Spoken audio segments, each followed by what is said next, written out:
ব্যাপার স্যার, আপনারা? এক্ষুনি আপনার বাড়িতে একটা মেয়ে ঢুকলো, ওকে তাড়াতাড়ি বের করুন। কেন, কি হয়েছে স্যার? সব জানতে পারবেন। এই, ওকে খুঁজে বের করো তো।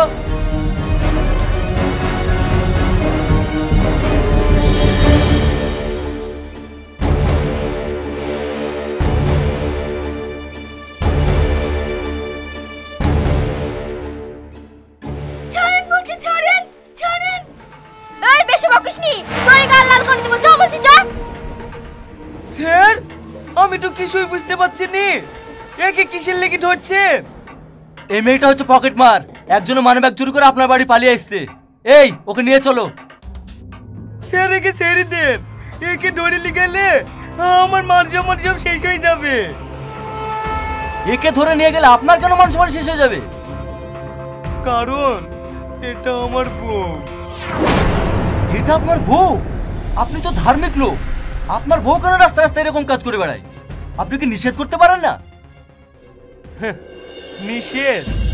স্যার, একে আমি কত নিষেধ করেছি, কিন্তু এ আমার কোনো কথা শোনে নাকি? এইবার শুনবে। এই, ওকে নিয়ে চলো। স্যার, আমি আপনার পা ধরে বলছি, ওকে এবার কেমন ছেড়ে দেন, ও আর এরকম কাজ করবেন না। দরকার হয় আমি ওকে বাড়িতে বেঁধে থুই দেবো। ঠিক আছে, ঠিক আছে, শুধু আপনার মুখের দিকে তাকিয়ে ওকে ছেড়ে দিলাম, কিন্তু দ্বিতীয়বার যদি এরকম ভুল কাজ করে না, তাহলে ওকে জেলের ঘানি টানিয়ে একা ছাড়বো। এই, চলো এখান থেকে।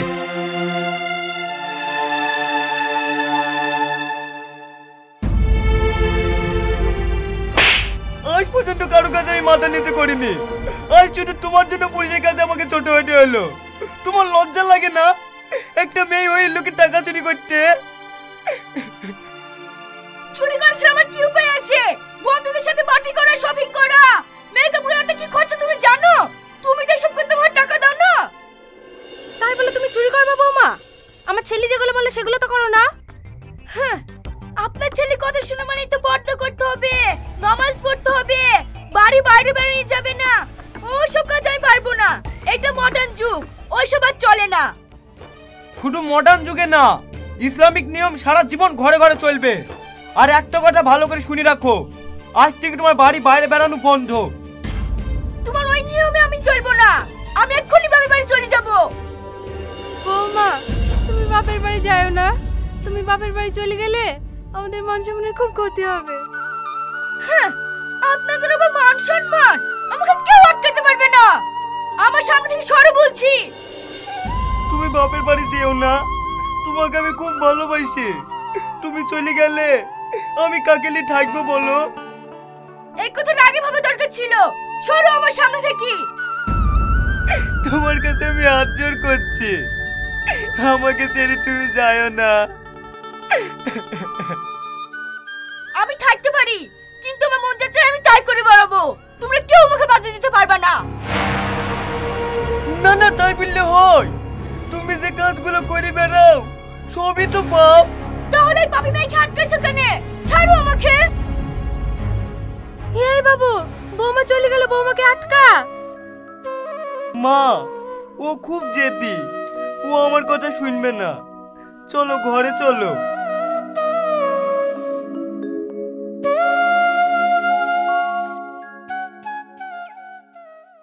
দেখ মা, স্বামী স্ত্রীর মধ্যে ঝামেলা হইতেই পারে, তাই বলে তুই স্বামীর ঘর থেকে রাগ করে চলে আসবি? যা মা, তুই স্বামীর ঘরে ফিরে যা।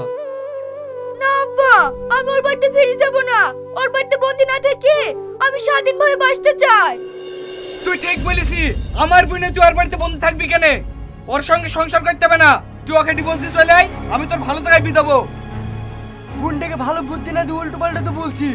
2 বছর পরে কোন ভালো ছেলেটির সাথে বিয়ে দিবি বলতো? তাহলে তোমাকে ভাবতে হবে না, ছেলে আমাদের দেখাই আছে। ডিভোর্স দেওয়ার আগে তোমরা ছেলে দেখে ফেলেছো। ছেলে দেখতে আমার বই গেল। শ্রাবণী যেমন আমার ভাইকে ভালোবাসে, আমার ভাইও শ্রাবণীকে ভালোবাসে। এই বুড়ি বৌমা এসব কি বলছে রে? হ্যাঁ, ভাবি ঠিকই বলিছে। আমি ওকে ডিভোর্স দিয়ে ভাবি ভাইকে বিয়ে করব। বুড়ি, তুই বিশাল ভুল করছিস। তুই ওদের কথা শুনিসনি। শফিকের মতো ভালো ছেলে তুই করতেও পাবিনি। কেনে আমার ভাই কমা নাকি 5 বছর বিদেশে খেটে এসেছে, টাকা পয়সার গাদা। আব্বার কথা বাদ দাও তো, আব্বার অনেক বয়স হয়েছে, ভালো মন্দ বিচার করার ক্ষমতা নাই। তুই ঠিকই বলিস ভাই, আমি দুদিনের মধ্যে ওকে ডিভোর্স দেব, তুই তাড়াতাড়ি ব্যবস্থা কর।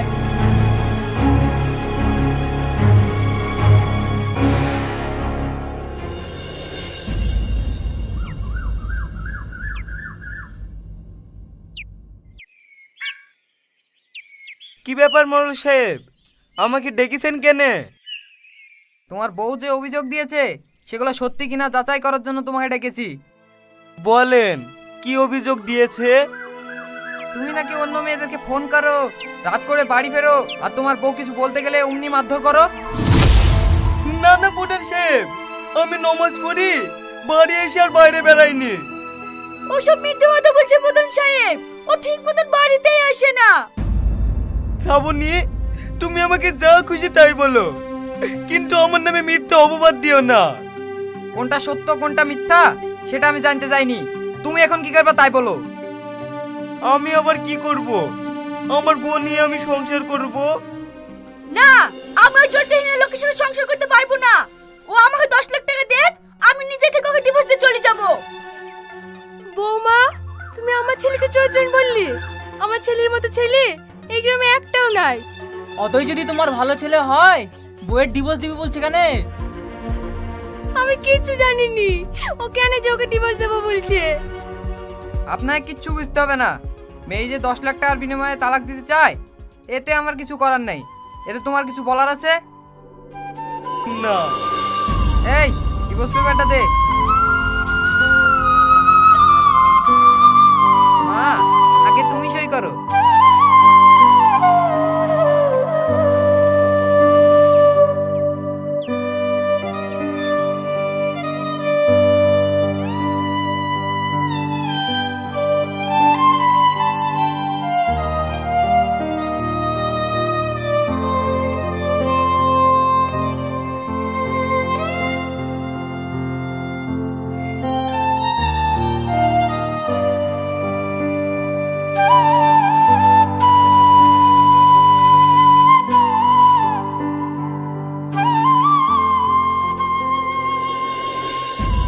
আজ থেকে তোমরা দুজন দুজনে আলাদা।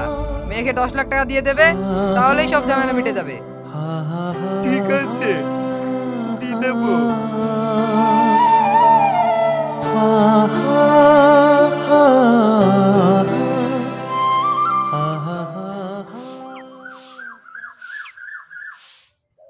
এই, এখনো তো রসুন ছাড়তে হয়নি, অনেক বেলা হয়ে গেল।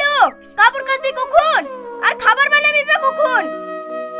সব কাজ তো আমি করি ভাবি, আজকে শরীর খারাপ করছে বলে ঘুম থেকে উঠতে গিয়ে একটু লেট হয়ে গেছে। প্রতিদিনই তোর একই বাহানা, আজ তোর একদিন না আমার একদিন। ভাবি আমার চুল ছেড়ে দাও, ঘুম লাগছে, ছেড়ে দাও ভাবি। কি ব্যাপার, সকালবেলা এত ঝামেলা কিসের? এই দেখো তোমার বোনের মজা দেখো, সকাল থেকে এখনো ছাড় দেওয়াই হয়নি। এই তুই থাকতে আবার কাজের লোক নিতে হবে নাকি? কাল তোকে কতবার করে বলনু জুতোগুলা পালিশ করতে, তুই করিসনি কেন তাই বল। আমার মনে নাই ভাই। আবার মিথ্যে কথা বলো, এরপর যদি ঠিক মতন কাজ না করিস না, গলা টিপে ধরে শেষ করে দেবো। তোমাদের কাউকে মারতে হবে না, আমার ডিভোর্স দিয়ে 10 লাখ টাকাটা দিয়ে দাও, আমি নিজেই তোমাদের বাড়ি থেকে চলে যাব। খবরদার ওই টাকার কথা বলবি নি। এই বাড়িতে এতদিন ধরে খাসি পড়ছি, সেইগুলোর কোনো হিসাব নাই না। ওই টাকাতে আমি একটা শখের গাড়ি কিনেছি, বেশি বাড়াবাড়ি করিসনি। যেভাবে আছি সেইভাবে থাক, নাহলে গলায় ধাক্কা দিয়ে বাড়ি থেকে বের করে দেবো। এই চলো।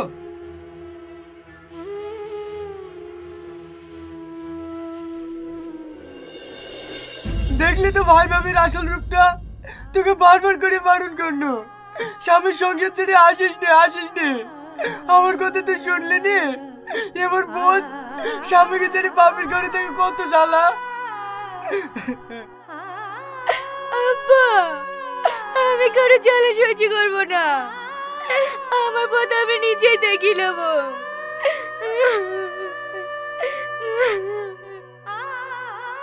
মা তুই কোথায় যাচ্ছিস? জানিস স্বামীর ঘর ছেড়ে তুই যেখানে যাস না কেন সেখানেই অপমান হবি। তাই মেয়েদের আসল ঠিকানা হলো তার স্বামীর ঘর। তুমি আর বইকো না আব্বা, আমি স্বামীর কাছেই যাচ্ছি।